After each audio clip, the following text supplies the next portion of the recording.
All right, let's talk about a part of your car you probably use every single day, but maybe don't give a second thought to. It could be a simple lever. Maybe it's just a little button, but it's got a huge job, keeping thousands of pounds of metal from rolling away. Yep, we are talking about the handbrake. So, picture this. You've just squeezed into that perfect parking spot, but, man, it is on a steep hill. You turn off the engine, and for just a split second, you get that little pang of doubt. You know that feeling, right? That tiny moment of uh-oh, where you're just hoping your car decides to stay put and not go on its own little adventure down the street. It's a feeling pretty much every driver has had. Well, the hero of that moment, the simple piece of engineering that lets you walk away without looking back, is the handbrake. But how in the world does this one little part lock a massive car in place? Okay, to really get it, let's start with the classic, the one we all picture in our minds, that satisfying old-school mechanical lever that you pull up right there between the seats. So when you yank that lever up, you're kicking off a totally mechanical chain reaction. It's all about pure leverage. Your arm strength gets transferred down a heavy-duty steel cable that runs underneath the car.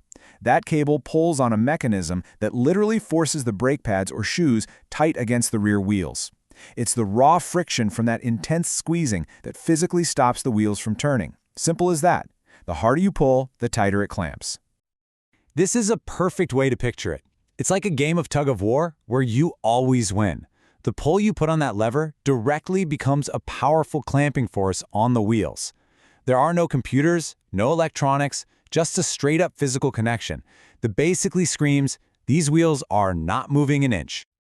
But of course, you get into a lot of newer cars, and that lever is just gone. So what's the deal? Well, technology has kind of flipped the script, swapping that physical effort for a small, slick little button. With the electronic handbrake, your muster power gets replaced by a simple electrical signal. You push that little button, and it sends a command to a tiny electric motor that lives near your rear wheels. You might even hear a faint little whir sound. That's the motor doing all the heavy lifting for you, automatically tightening the brakes with just the right amount of force.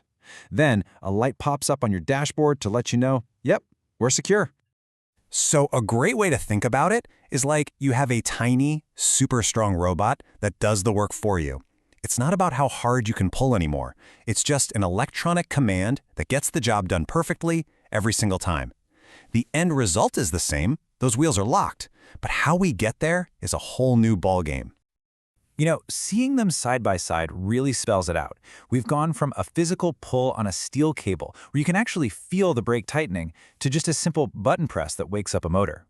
And the feedback is totally different too. You trade that mechanical tension for a little quiet noise and a light on the dash.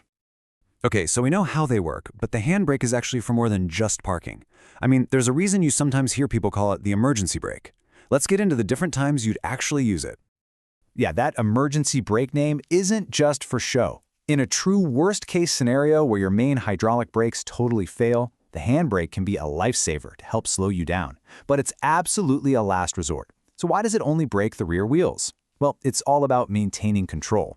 If your main brakes went out and you tried to lock up the front wheels, the car could become super unstable and almost impossible to steer. Grabbing the rear wheels gives you a much more controlled, though less powerful, way to come to a stop. Your car is also constantly talking to you about the handbrake, right there on the dashboard. A solid red P or that little exclamation mark in a circle, that just means the brake is on, no big deal. But if you ever see that light flashing, or if it turns orange, that's your car's way of saying, hey, you need to get the brake system checked out. Something might be wrong. So here's the bottom line. The handbrake's main job is to keep your car from moving when it's supposed to be still. You should really use it every time you park, and especially if you're on any kind of slope. But it's also super handy for long stops in traffic. You know, to give your foot a break from the brake pedal and add that extra bit of safety.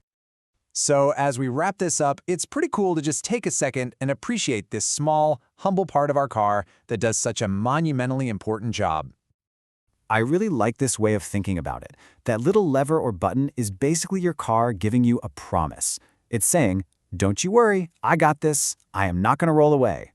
It's just a simple guarantee of safety and stillness, whether it's done with a cable or a motor. And that's really the big takeaway here. Whether you've got a classic lever you pull or a silent little button you push, it's a small part with a massive responsibility, holding your entire car safely in place. It's simple, it's effective, and it is absolutely essential. And that kind of leaves us with one last question to chew on. The handbrake is the perfect example of a simple part doing a giant's work. So what other parts of your car are hiding in plain sight, doing a surprisingly huge job that we never really think about? Something to ponder. Thanks so much for tuning in.